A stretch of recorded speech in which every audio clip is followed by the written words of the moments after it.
Merci Mathieu pour ce paysage divers et complexe de l'extrême droite. Et je pense que comprendre son ennemi et son adversaire, c'est aussi mieux le combattre. Et c'est ça qu'on essaie de faire aujourd'hui. Et je me permets de commencer par remercier les camarades de la CGT, de la France Insoumise, qui nous accueillent, qui ont organisé, qui ont diffé des tracts, qui ont fait en sorte que moi je puisse arriver complètement à la bourre, que la salle soit pleine, que les gens aient le sourire et la détermination.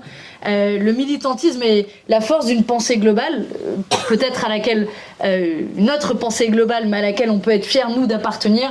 C'est aussi d'abord la force de ces militantes et de ces militants, donc vous pouvez peut-être les applaudir pour les camarades qui ont organisé, pour leur dire un très grand merci. Je peux comprendre en plus que c'est pas facile d'avoir des salles dans le coin.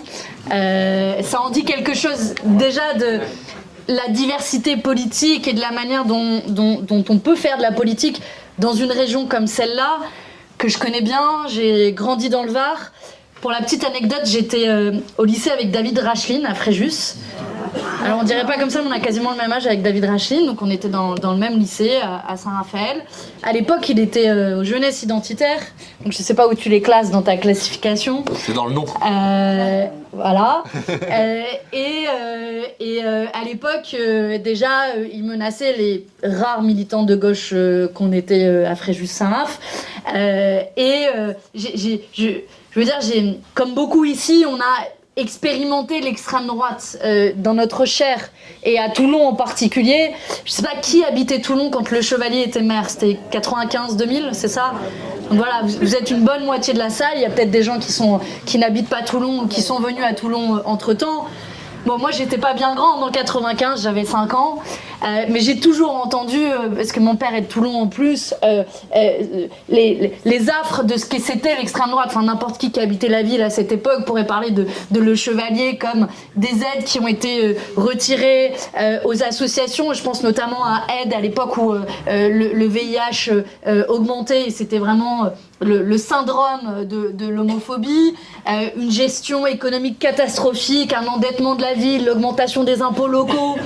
Et puis je parle évidemment pas des affaires dont le Chevalier et Toulon ont eu le secret à cette époque, pas les habitantes et les habitants de Toulon bien sûr, c'est pas à eux que je jette la pierre, mais évidemment une gestion catastrophique de la ville. Depuis, c'est la droite qui gouverne à Toulon, mais on va pas se cacher, là, cette conférence, elle se fait aussi dans un contexte particulier. Quand j'ai eu des journalistes au téléphone, la première chose qu'ils m'ont dite, c'est « Ah oui, il y avait Bardella la semaine dernière, il y avait 1000 personnes qui l'attendaient, que des jeunes, c'était une super ambiance, et Laure Lavette va être maire de Toulon. » Donc, les camarades, ce qu'on est en train de faire aussi aujourd'hui, c'est commencer la résistance, y compris pour les camarades syndicalistes et qui ne sont pas militants politiques. Parce que l'extrême droite au pouvoir, et d'ailleurs la CGT, je voudrais saluer, a pris ses responsabilités. À l'heure où Mathieu était complètement déprimé et se disait Bardella va être Premier ministre, il y a des syndicats dans ce pays qui ont de la mémoire, qui ont une histoire, qui ont des responsabilités et qui ont dit l'extrême droite, on n'en veut pas. Eh bien, singulièrement dans une ville comme Toulon, il faudra dire l'extrême droite, on n'en veut pas. Mais pour dire l'extrême droite, on n'en veut pas, il faut la comprendre, l'analyser pour mieux la combattre. Et ça tombe bien ou mal, je ne sais pas comment on le prend, mais disons que quand on siège au Parlement européen, l'extrême droite, c'est pas quelque chose de nouveau, on en a 50 nuances, et on peut analyser dans le détail quelle est la nature de cette extrême droite. Parce que ça fait pas longtemps que je suis élue, ça fait 5 ans que je suis élue au Parlement européen, et malgré tout, en l'espace de 5 ans, on a pu voir cette métamorphose, métamorphose de l'extrême droite par la place qu'elle occupe, mais aussi par son ambition. Et je vais vous expliquer pourquoi.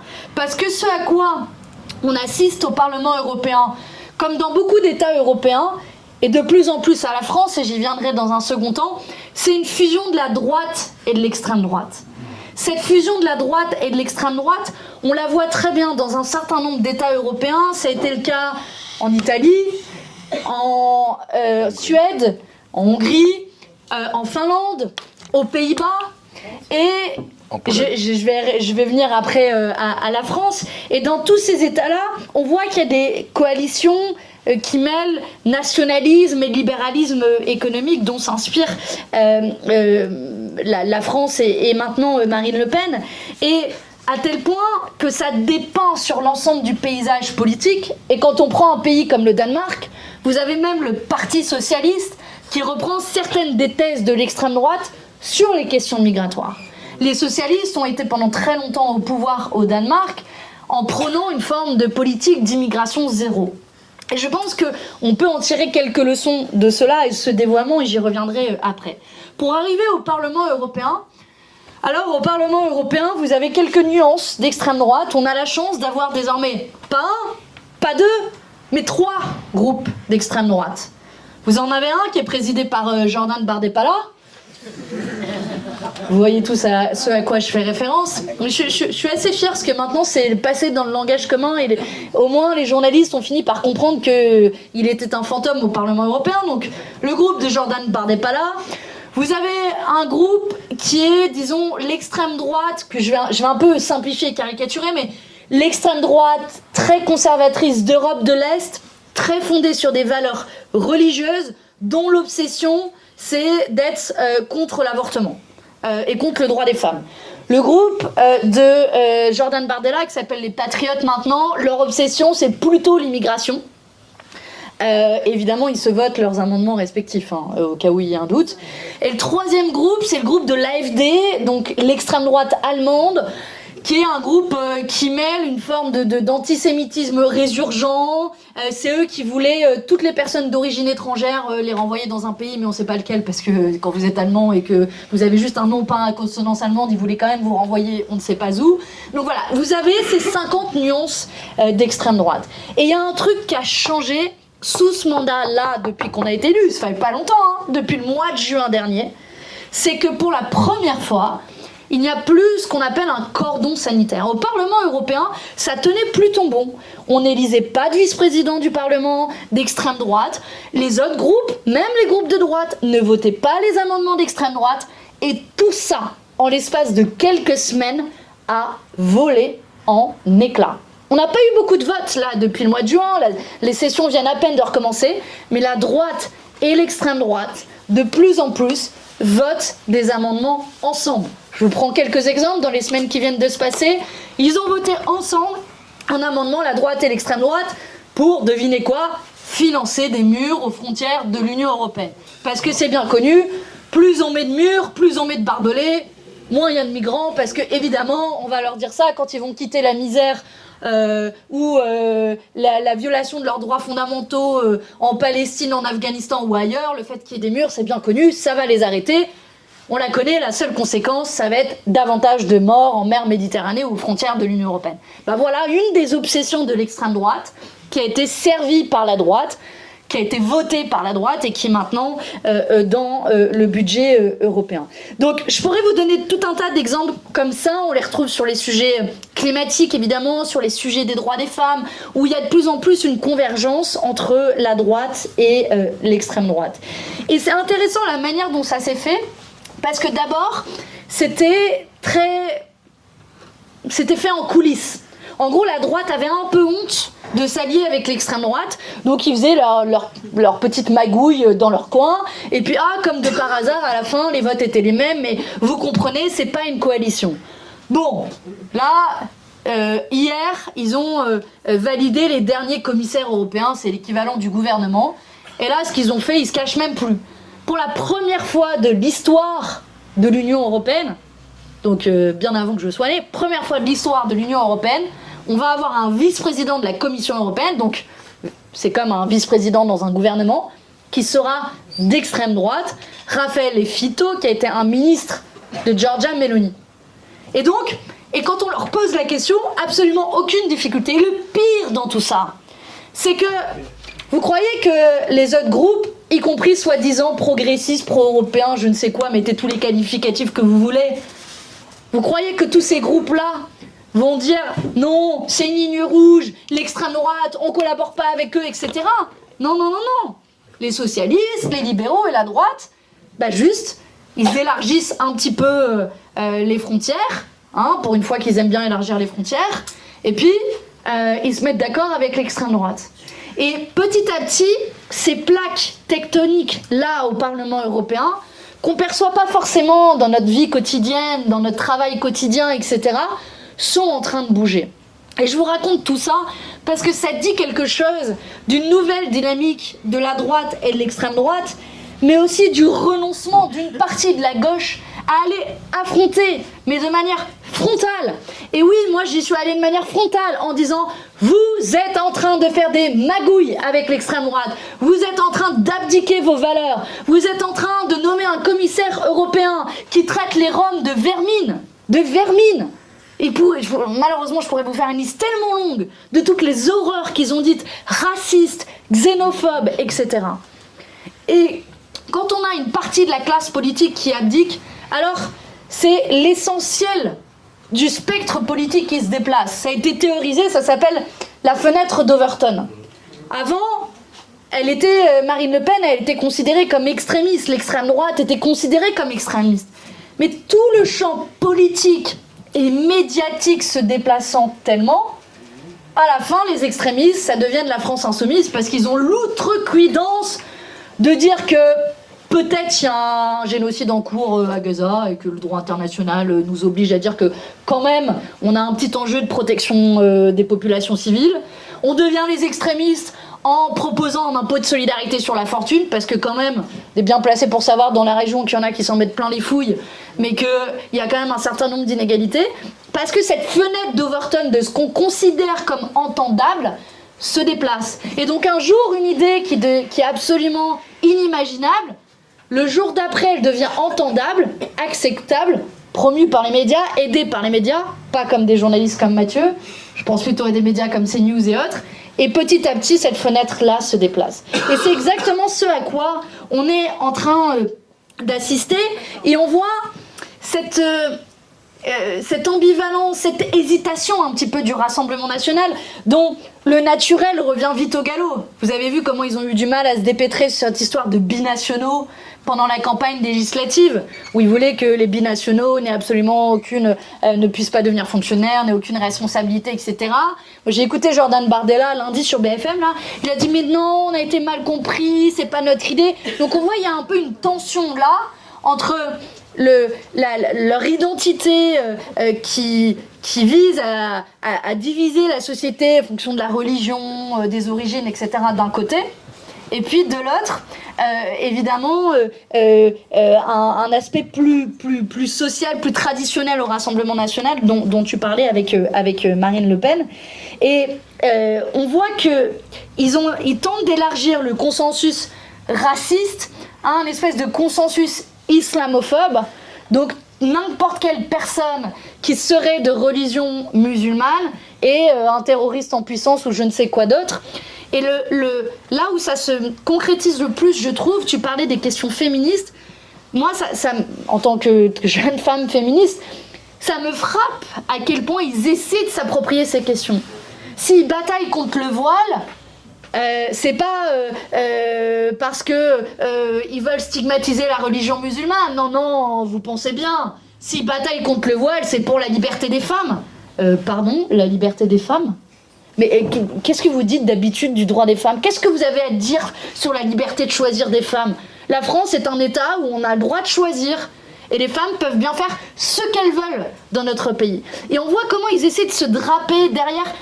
Il y a un truc qui est frappant aussi, c'est les cas de violences sexistes et sexuelles. Les seules fois où l'extrême droite parle des violences sexistes et sexuelles, c'est quand l'auteur est d'origine étrangère, quand l'auteur porte un nom à soi-disant pas consonance française, etc. Mais est-ce qu'ils ont parlé des plus de 90% de viols qui se déroulent dans notre entourage même ? Est-ce qu'ils ont parlé du procès des viols de Mazan, qui est un procès où c'est monsieur et madame tout le monde, ou plutôt monsieur tout le monde qui est concerné, où ce sont des pompiers, où ce sont des conseillers municipaux, il y a même un journaliste, pardon, c'est pas contre la profession de journaliste, mais ça démontre la diversité des profils. Mais pas de bol, ce sont des Français comme tout le monde. Alors là, ça les intéresse pas. Mais sur le cas tragique et horrible de Philippines, Alors là, bien sûr, il fallait l'utiliser, l'instrumentaliser jusqu'à la moelle et de manière insupportable et abjecte. Parce que c'est évidemment un drame horrible qu'une femme puisse être violée, qu'une femme puisse être tuée. Mais où était-il pour tous les autres viols et féminicides qui sont commis en France ? Il y a plus d'un féminicide en moyenne qui est commis chaque jour. Il y a un viol qui est commis dans notre pays en moyenne toutes les 7 minutes. Ils sont où tous ces charognards de l'extrême droite qui veulent instrumentaliser la cause des droits des femmes ? Ils sont où pour demander des moyens de lutte contre les violences sexistes et sexuelles ? Ils sont où pour faire en sorte de changer la définition du viol pour inclure la notion de consentement ? Nulle part. Parce que ce sont des féministes de pacotille. Et ils se servent de la question du féminisme avec un seul objectif : assouvir leur théorie, leur objectif, leur récit raciste. Leur seul but, à la fin, c'est de stigmatiser les musulmans de notre pays. Et ça, nous ne les laisserons pas faire, jamais faire. Parce qu'un homme ou une femme dans notre pays, quel que soit son nom, son origine, bien sûr, il a le droit à n'importe quel droit. Et c'est un exercice qu'on fait assez souvent dans des pays qui sont, dans des villes qui sont absolument métissées et diversifiées. Qui ici a, allez, au moins un parent ou un grand-parent étranger, peu importe le pays, de l'Italie, l'Espagne, le Maroc, l'Algérie, moi aussi. Regardez. C'est ça la France, les amis. Plus de la moitié de la salle. Oui, la France, elle est métissée, elle est diversifiée. C'est ça qui fait sa force, sa richesse. C'est ça qui fait sa jeunesse. Et à tous les racistes du pays, nous leur dirons que oui, la France, elle est comme ça. Elle est diversifiée et on est fiers de la défendre, quelles que soient nos origines et vos origines. Ça, c'est pour le passage sur le racisme et le féminisme qu'il faut rappeler toujours, je pense, quand on combat l'extrême droite. Parce que certains ont pu se fourvoyer en disant que oui, on vote à l'extrême droite parce que tu parlais des différentes formes de colère. Et il y a une colère sociale dans le pays. Il y en a qui se disent, moi je vais prendre le plus gros bâton, le bâton Bardella, c'est le plus gros, ils sont en haut dans les sondages, on va taper avec. Mais on ne peut pas nier qu'il y a un fond de racisme. Et si on ne combat pas ce fond-là, alors on n'arrivera pas à les combattre. Et à les gagner, parce que c'est quand même ça l'objectif. Mais derrière cette dimension raciste, il y a aussi une mutation de l'agenda, ou plutôt un retour aux fondamentaux. Ce serait une erreur, je pense, des historiens de l'extrême droite me corrigeraient. Un retour aux fondamentaux de l'extrême droite en France, qui revient sur une forme de thatchérisme en matière économique et sociale. Où on voit de plus en plus l'extrême droite qui ne combat pas l'austérité ou la destruction des services publics, mais en réalité, il demande à ce que le coût soit payé par les personnes d'origine étrangère, etc., type le combat qu'ils ont mené contre l'aide médicale d'État. L'aide médicale d'État, c'est l'aide que n'importe quelle personne sur le territoire français va pouvoir bénéficier s'il ou elle est malade, ce qui est assez logique parce qu'en général, quand un virus ou n'importe quelle maladie s'attaque à vous, il va pas dire « Ah, en fonction de la nationalité, toi je vais m'attaquer à toi et toi je vais pas m'attaquer à toi ». Et c'est une politique de santé publique en fait, que n'importe quelle personne sur notre territoire puisse être soignée. Par ailleurs, on parle de soins fondamentaux, hein, parce qu'ils aiment bien raconter l'extrême droite, et ça fait partie aussi de leur stratégie de fake news, que oui, on pourrait faire de la chirurgie esthétique avec l'aide médicale d'État. Moi, je vous propose, on fait une petite proposition. On propose à Marine Le Pen ou à Jordan Bardella de vivre et se soigner avec l'aide médicale d'État. Allez, je suis sympa, 1 mois, 2 mois. Et on va voir si ce sont tant que ça des privilégiés. On va voir, hein, parce que quand on parle de choses qu'on ne connaît pas, voilà, c'est une proposition amicale qu'on peut leur faire. Et je suis sûre que au fond d'eux, ils le savent. Et la réalité, c'est que là aussi, leur combat contre l'aide médicale d'État, ça sert juste à nourrir leur agenda raciste. Et donc, faute de créer du commun, investir dans les services publics, etc., leur stratégie, c'est de un peu supplanter la droite traditionnelle avec du libéralisme économique. C'est pour ça que je parlais de Thatcher. Et il n'y a pas besoin d'aller chercher très loin. Je ne sais pas si vous avez suivi un peu, ils sont un peu compliqués, mais on voit quand même les grandes lignes, les débats budgétaires à l'Assemblée nationale de ces dernières semaines. Bon, qu'est-ce qui s'est passé ? Macronistes étaient aux abonnés absents. même pas là pour défendre leur propre budget, mais ils ont pu s'appuyer sur une béquille de choix, le Rassemblement national, qui était là, évidemment, pour voter contre la remise en place de l'impôt de solidarité sur la fortune, qui était là pour voter contre la taxation sur les super profits, qui était là pour voter contre la fin de la flat tax qui fait que les riches ils payent moins d'impôts, etc., etc., etc. Finalement, les plus actifs à l'Assemblée nationale pour défendre cet agenda économique libéral, ça a été le Rassemblement national. Et je crois qu'à cette occasion, ils ont montré leur vrai visage. Et d'ailleurs, il n'y avait même pas eu besoin d'aller jusqu'au débat budgétaire. Ils ont montré leur vrai visage dès le début, au moment où Michel Barnier a été nommé. Si leur objectif n'était pas de faire une OPA sur la droite, ils auraient dit bon bah on les censure, c'est pas notre gouvernement, et puis le gouvernement serait tombé. Mais la réalité, c'est que la survie du gouvernement Barnier dépend encore aujourd'hui de l'extrême droite. Et c'est là où ils sont un peu emmerdés, parce que d'un côté, il faut bien qu'ils montrent qu'ils sont pas d'accord avec ce gouvernement, etc. Mais de l'autre, la politique économique du gouvernement, ça leur va. Et c'est relativement aligné avec ce qu'ils proposent et ce qu'ils défendent.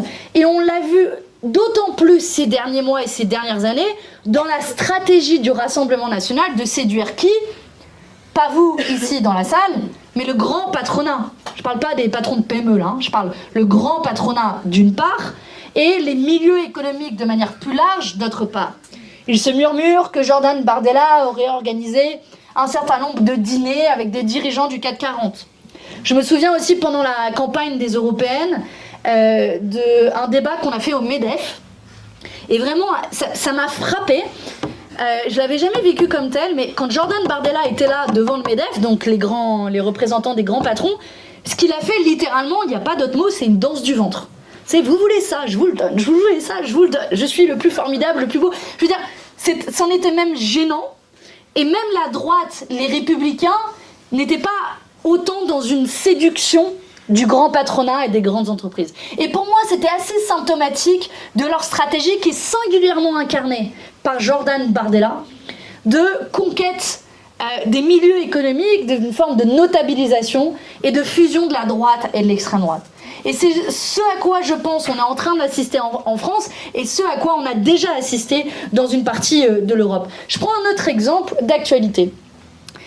Jordan Bardella, depuis que la colère agricole a explosé, est allé voir des agriculteurs pour leur dire à quel point leur sort est horrible, à quel point il faut les aider et à quel point le libre-échange est absolument catastrophique pour les agriculteurs.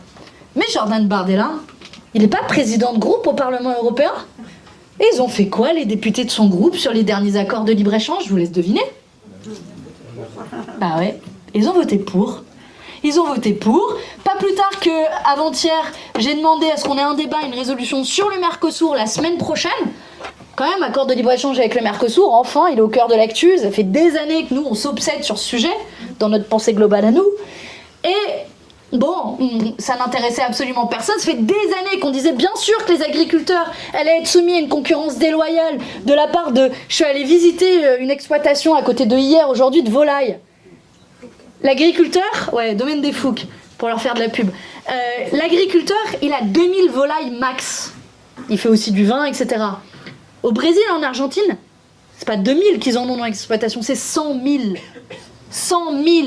100 000 poulets élevés en batterie qui verront jamais la lumière du jour et qui sont dopés aux hormones. Comment voulez-vous que nos agriculteurs soient compétitifs face à cette concurrence déloyale ? Eh bien, la doctrine de l'extrême droite en Europe, c'est de soutenir ce libre-échange. Parce que vous savez, il faut libérer les énergies, exporter, tout ça, peu importe les impacts sur la santé, la planète et évidemment notre agriculture. Je pourrais comme ça lister de manière très longue les exemples d'un point de vue économique qui font la démonstration de cette réincarnation du néolibéralisme que je vois personnellement dans l'extrême droite, dans leur manière qu'ils ont aussi de fustiger l'assistanat. Je pense, si vous prenez une des dernières réformes sur les contreparties au RSA, donc pareil, hein, je pense que ni Marine Le Pen ni Jordan Bardella n'ont jamais vécu au RSA parce qu'ils pensent que c'est un grand luxe de vivre au RSA. Venez essayer de vous loger à Toulon avec 500 € par mois et on en reparle.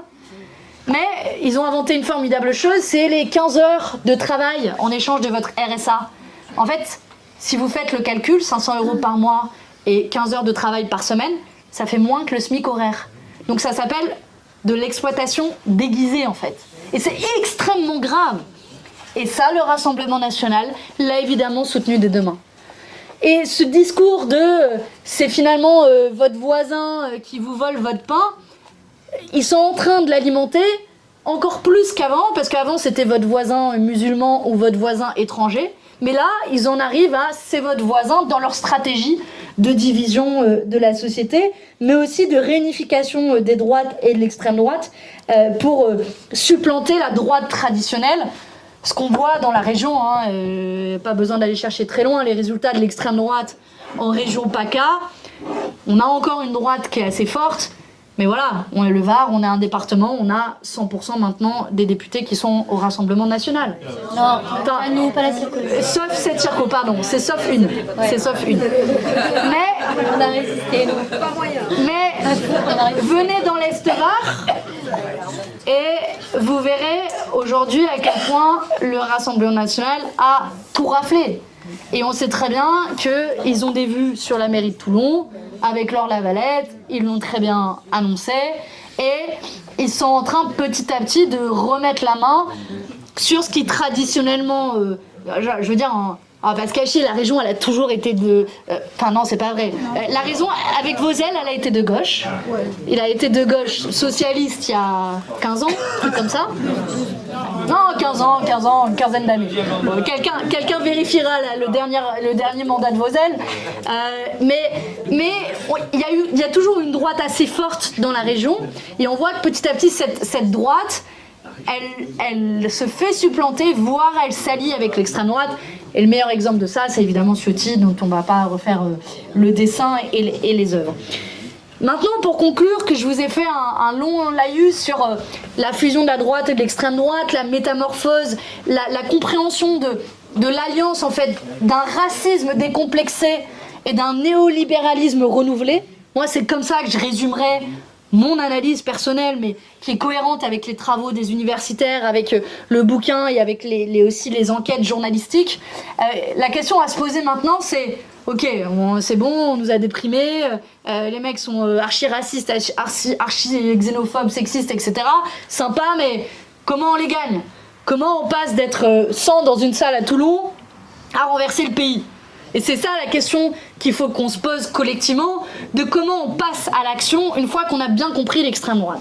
Je crois que la première leçon à retenir, y compris de ce qui s'est passé dans les autres pays, c'est que à chaque fois qu'on cède une once de terrain, 1 centimètre, 1 demi-millimètre aux idées racistes, xénophobes et sexistes, alors elle gagne à la fin. Les socialistes au Danemark ont fait l'erreur en laissant, notamment en reprenant une partie des idées de l'extrême droite sur les questions migratoires. Ils ont fait cette erreur. Et combien d'autres de partis classés à gauche, comment on veut les classer, dans un certain nombre d'États européens. Et donc, l'enjeu, camarades, c'est oui de mener la bataille pied à pied contre toutes les formes de racisme et de discrimination. Et oui, certains vont nous dire, bon, finalement, c'est une question secondaire. Non, c'est une question qui est intrinsèque et qui est très mêlée d'ailleurs aux questions sociales. Il n'y a pas une bataille à avoir entre les questions sociales et les questions de racisme. Mais si on ne comprend pas le racisme qui gangrène notre société, alors on ne peut pas mener la bataille culturelle. Parce que c'est ça qu'ils sont en train d'essayer de gagner. Que les gens aient peur dans la rue de quelqu'un en fonction de sa religion, de sa couleur de peau. Putain, mais notre pays, il est... Pardon pour l'expression, mais il est beau parce qu'il est diversifié et on peut pas sortir dans la rue en ayant peur d'un tel ou d'un tel en fonction des a priori de je ne sais quoi. Et cette bataille pied à pied contre le racisme, ça veut dire aussi qu'on doit rien céder, je sais pas, sur le contrôle aux faciès. Qui ici a fait l'expérience d'un certain nombre de contrôles très amicaux de la part des forces de l'ordre, mais peut-être liés à la couleur de peau, j'aimais juste cette hypothèse, ou au domicile ou à la rue dans laquelle vous vous trouvez, qu'on doit rien céder sur tous les actes racistes qui sont menés, conduits dans notre société à tous les niveaux. Mais bien sûr que ce sera pas l'unique voie et l'unique chemin. Je pense que nous, les élus, on a un devoir aussi de lanceur d'alerte. Et ça fait partie des choses que moi, j'aimerais bien mettre en place au niveau européen. Parce que c'est vrai que les médias mainstream s'intéressent à ce qui se passe vraiment dans les hémicycles. Bon, allez, 3 mois avant les élections. Mais au Parlement européen, si vous voulez vraiment savoir ce qu'est l'extrême droite, mais genre, je peux vous raconter juste un seul débat qu'on a eu il y a quelques semaines sur l'avortement. Le droit à l'avortement. Ah, je suis née en 1989, le droit à l'avortement était légal depuis bien longtemps, je me suis jamais posé la question de est-ce que ce droit serait remis en cause. Et j'étais assise dans ce débat, et j'écoutais se succéder là, les députés des 3 groupes d'extrême droite. Donc il y en a une qui a dit que c'était un meurtre de masse, celui d'après, un mec qui a dit que c'était un génocide. Il y en a d'autres après, enfin je sais plus, on est en train de faire une compilation tellement c'était l'horreur. Mais tout ça c'est dit, mais genre ils s'en cachent pas, c'est en micro, à la tribune de l'hémicycle du Parlement européen. Oui, le droit à l'avortement c'est un meurtre de masse. Pardon. Et cette façon décomplexée qu'ils ont de faire de la politique, il faut aussi s'en servir. Parce que j'ai la naïveté de penser que le droit à l'avortement est encore très majoritaire dans nos sociétés. C'est vrai en France, mais c'est vrai aussi dans le reste de l'Union européenne. Et je pense qu'on a un devoir d'exposer, de montrer ce qu'est la réalité de l'extrême droite et la réalité de leur position. Et une de mes idées, c'est de créer un observatoire de l'extrême droite en France et en Europe pour donner à voir. Donc, créer un contre-récit sur les questions de racisme, etc., donner à voir avec un observatoire. Et puis, il y a un dernier enjeu que le politologue Stefano Palombarini, qui est aussi économiste, développe aussi, notamment dans le bouquin, mais qu'il a développé par ailleurs à pas mal d'autres occasions, qui est la question de c'est quoi nos marges de progression électorale. Il est évident qu'on n'arrivera pas à les convaincre, tous ceux qui votent à l'heure actuelle pour l'extrême droite. Mais il est aussi évident que tout le monde ne va pas voter. Et il est aussi évident que dans tous ceux qui ne vont pas voter, tous ne sont pas d'extrême droite. C'est quelque chose qui est notamment théorisé par un politologue qui s'appelle Vincent Tiberi, qui a fait pas mal de médias, si vous avez entendu parler de lui ces dernières semaines, parce qu'il a sorti un bouquin où en gros, il théorise et il démontre, preuve à l'appui, que la droitisation de la société se fait ce qu'il appelle par le haut, par les médias notamment. C'est vrai que si vous allumez n'importe quelle chaîne télé, si vous faites l'exercice ce soir, entre CNews et je ne sais pas qui, vous avez le sentiment d'une extrême droitisation de la société. Mais elle n'est pas tout à fait vraie en pratique, et notamment auprès des publics qui sont éloignés de la politique. Et donc, une de nos tâches et de responsabilités comme militants politiques est de ramener à la politique tous ces gens qui en ont été privés. Alors que s'il y a bien un endroit où on est absolument tous à égalité, où la voix de Bernard Arnault, comme la mienne, comme de n'importe qui ici dans cette salle, vaut la même chose, c'est dans une urne, avec un bulletin de vote. Et mon bulletin de vote, votre bulletin de vote, chacun vaudra le même poids. Et oui, c'est une difficulté. Et oui, il y a eu un débat à gauche sur finalement, est-ce qu'on n'abandonne pas les classes populaires qui ne vont pas voter, etc. Mais on a aussi fait la démonstration ces derniers mois et ces dernières années que c'est en repolitisant des franges entières de la société qu'on arrivera à faire basculer les choses. Et j'en veux pour preuve notre résultat aux dernières élections électorales. Nous, vous savez, on a démarré la campagne en nous disant de toute façon la France insoumise et les élections européennes, c'est pas vos élections, vous allez faire un score de merde, blablabli, blablabla, qu'on entend toujours, et puis le terrain debout, et puis vous êtes antisémites, et puis vous êtes des terroristes, et puis blablabla, blablabla. On a eu droit à tout ça. Et puis, honnêtement, on est entre nous. Bon, ça filme, ok, mais on est entre nous. Pour ceux qui ont fait la campagne, elle n'était pas facile. On a été traînés dans la boue. Du matin au soir, on nous a dit que parce qu'on défendait les citoyens palestiniens, qu'on était des antisémites. Du matin au soir, on nous a dit qu'on était des violents et blablabli, blablabla. Elle a été dure, cette campagne. Et mine de rien, on a progressé d'1 million de voix. 1 million de voix en l'espace de 5 ans entre les 2 élections européennes. En revanche, le bloc socio-démocrate, on va l'appeler comme ça, donc les Verts plus les socialistes, eux ont régressé de 500 000 voix. Et qu'est-ce qui s'est passé entre 2019 et 2024 ? Le taux de participation a notamment augmenté. L'inscription sur les listes électorales a augmenté. Je suis sûre que vous connaissez des gens qui ont voté pour la première fois aux élections européennes et qui n'avaient jamais voté avant dans leur vie tout court, y compris à cette élection européenne, ce truc là qui se passe à Bruxelles, on comprend rien ce que tu fais Manon là. Fais simple. Bah je vais vous faire simple. À quoi ça sert un député européen de la France Insoumise ? Ça sert à s'opposer coûte que coûte aux accords de libre-échange. À quoi ça sert un député de la France Insoumise ? Ça sert à demander la semaine prochaine, après la décision de la Cour pénale internationale, à ce que l'Union européenne prenne ses responsabilités et prenne des sanctions contre Israël à partir du moment où un mandat d'arrêt international a été lancé contre Netanyahou. Voilà à quoi ça sert un député de la France Insoumise. Même là-bas, dans ce terrain lointain là, qu'on connaît pas, ce truc là, le Parlement européen. Et puis, ça c'est vrai au niveau national, mais c'est vrai aussi au niveau local. J'ai regardé les camarades, les résultats sur Toulon. Le score, il a été multiplié par deux. Par deux, notre liste de la France Insoumise à Toulon. Par deux. Parce qu'il y a certainement des camarades qui ont fait le travail, parce que la participation a augmenté, mais aussi parce que, avec ce discours-là, on peut avoir de l'impact, y compris dans des villes où le Rassemblement national est très fort, et on sait très bien que le Rassemblement national est arrivé en tête à Toulon aux élections européennes, mais quand même, on a fait un peu plus de 9%, et je crois qu'on n'a pas à rougir de ce résultat, et en tout cas, les camarades qui ont fait la campagne ici n'ont pas à rougir de ce résultat. Je voudrais finir par dire, je sais que quand on habite une région comme celle-là, parfois c'est difficile, qu'on soit un syndicaliste à la CGT ou même dans un autre syndicat, qu'on soit un militant politique, qu'on soit un militant des droits humains. Je sais qu'à Toulon, coûte que coûte, vaille que vaille, il y a des rassemblements toutes les semaines pour la Palestine.